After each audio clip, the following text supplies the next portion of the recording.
Le chef des hommes était à présent victime de sa bonté. Il n'avait jamais pensé que les arbres seraient au point de s'attaquer aux hommes.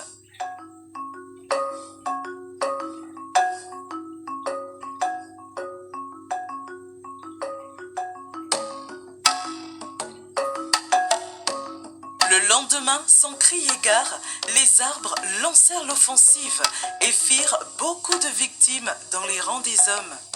Ils occupaient maintenant tout le village, obligeant les hommes survivants à s'enfuir. Le chef des hommes et une poignée de ses hommes quittèrent le village et vinrent se réfugier dans la savane.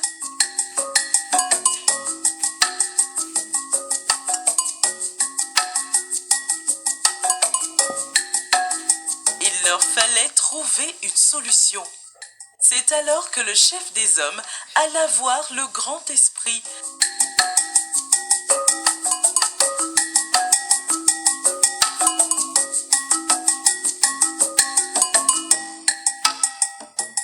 Et lui exposa la situation.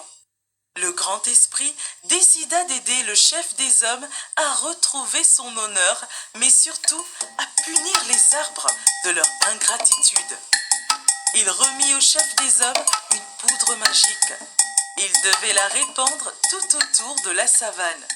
Celle-ci stopperait l'avancement des arbres lorsqu'ils oseront encore une fois s'attaquer aux hommes.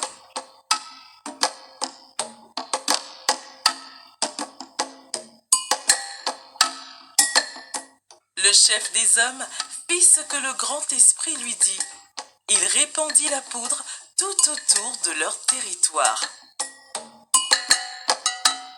Le lendemain, sans surprise, les arbres qui se répandaient de façon exponentielle avaient atteint la savane et étaient prêts à attaquer tous ceux qui s'y trouvaient.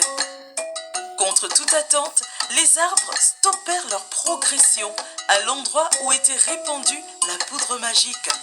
On nota également un autre fait. Ils n'arrivaient plus à bouger. Malgré tous leurs efforts, ils restaient plantés là sans bouger. Et jusqu'aujourd'hui, ils n'ont jamais réussi à se libérer de leur piège. Les arbres n'étant plus une menace pour eux, les hommes décidèrent alors de tout recommencer à zéro. Il leur fallait un nouveau royaume. C'est ainsi que pour construire leur case, ils abattirent les arbres immobiles qui se trouvaient là. Jusqu'aujourd'hui, les hommes ont gardé cette habitude.